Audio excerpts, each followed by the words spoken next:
앞서 한솔 기자가 전해드린 내용 좀 더 들여다보겠습니다. 지방소멸 대응기금이 어디에 얼마나 쓰이고 있는지 이걸 모니터링하고 또 분석하고 있는 나라살림연구소 김용원 책임연구원과 이야기 나눠보겠습니다. 연구원님 어서 오십시오. 네, 안녕하십니까. 네, 반갑습니다.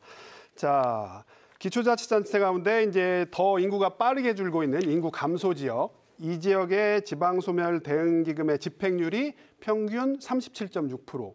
뭐 충남 태안 같은 경우에는 예산이 54억이 내려갔는데 뭐 2천만 원 정도밖에 안 쓴 거더라고요. 네. 예.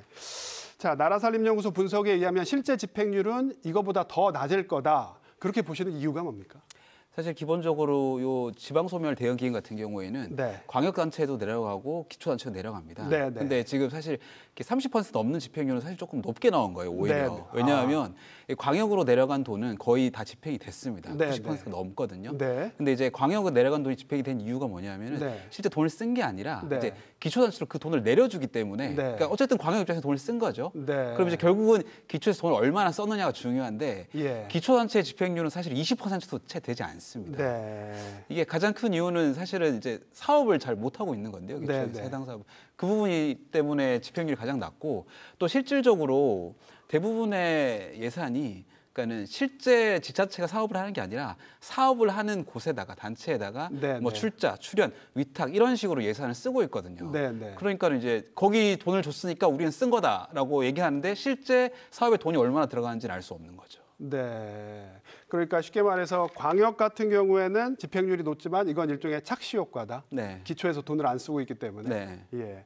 기초에서 지금 뭐 설명을 해 주셨지만 사실 근데 시군들도 뭐랄까요? 좀 할 말이 있거든요. 항변들을 하더라고요. 맞습니다. 뭐 인건비나 보조금 지원 같은 현금성 사업은 쓸 수가 없고 또 그리고 사업을 하려면 의회 승인도 있어야 되고 투자심사에서도 있어야 되고 이 과정, 그러니까 시간이 없어서 돈을 못 썼다, 다 쓸 거다 이렇게 항변하시는데 이런 항변은 어떻게 들으세요?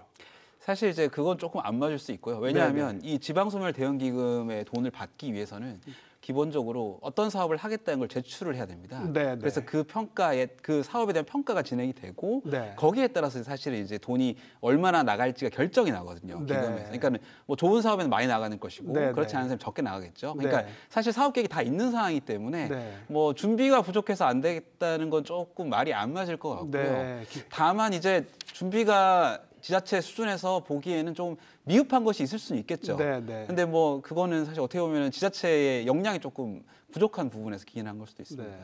지자체가 사실 역량이 좀 부족할 수 있잖아요. 그러면 뭐 광역이라든가 아니면 행안부에서 좀 도와줄 수 있는 거 아닙니까? 그런 맞습니다. 부분의 지원 같은 건 별로 없습니다. 사실 이제 가장 필요한 부분일 것 같은데요. 네. 행안부에서 사실은 이렇게 이런 기금을 만들어 놓고 뭐 네. 배분을 하지만 뭐 구체적으로 뭐 어떤 뭐 예를 들면 대전 같은 동구나 네. 중구 같은 곳에 지금 지방소멸이 심각하니까 네. 어떤 걸 좀 열심히 해봐라 네. 이런 걸 좀 컨설팅을 해준다든지 이런 걸 네. 해주면 참 좋을 텐데 그게 실질적으로 이루어지고 있지는 않아요, 사실은. 네. 그래서 좀 지자체 입장에서도 조금 어려움을 겪고 있는 것 같습니다. 네. 사실 뭐 지자체에게 이렇게 맡겨놓고 그러다 보니 집행률이 또 낮은 상황. 그렇다 보니까 행안부도 뭐 부랴부랴 개선책을 좀 내놓기는 했습니다. 자, 근데 뭐 이 정도 대책이 이제 뭐 차등해서 배분하겠다. 또 그리고 사업 범위를 확대하겠다. 뭐 이 정도잖아요. 근데 요거 가지고 되겠느냐 이런 관점도 있거든요. 어떻게 보십니까?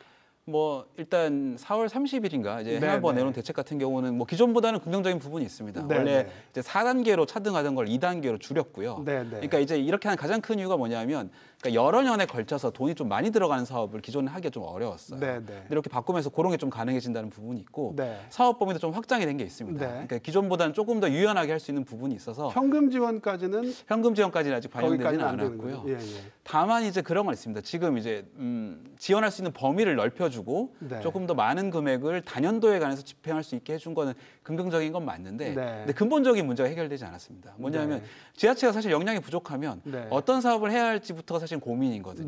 네. 근데 이제 그런 부분은 어떻게 보면 좀 적절한 코칭이나 컨설팅이 좀 필요한데 행안부 입장에서 그런 부분에 대한 언급은 따로 없더라고요. 그러니까 네. 사실은 좀 그런 부분이 많이 아쉬운 대책이 아닌가 싶습니다.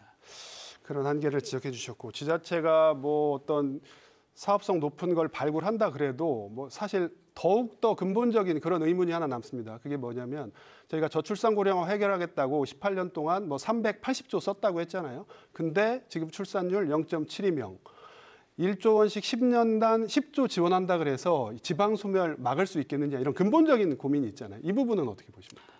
뭐 지금 앵커님 말씀하신 예, 문제식 기본적으로 다 동의하고요. 네, 사실 그러니까 우리가 놓치고 있는 게 그거 같습니다. 그러니까 거시적으로 뭐 10조를 썼니 20조를 썼니 네, 그게 네. 중요한 게 아니고요. 네, 네. 어떻게 하면 이 지방이 지금 봉착해 있는 이 소멸이라는 문제를 해결할 것인가에 대해서 네, 네. 조금 심도 있게 고민을 하고 네. 그러니까는 그냥 단순히 돈을 주고 해봐라 네, 이게 아니라 네, 네, 정말 이 문제를 해결하기 위해서 달라붙어야 되는데 네. 사실 그런 노력이 없는 게 가장 큰 문제겠죠. 네. 그러니까는 그런 부분에 대한 정책적 발상의 전환이 좀 필요한 시점이라고 네. 생각합니다. 근본적인 고민이 좀 필요하다. 네, 맞습니다. 알겠습니다. 오늘 말씀 여기까지 듣겠습니다. 네, 고맙습니다. 네, 고맙습니다.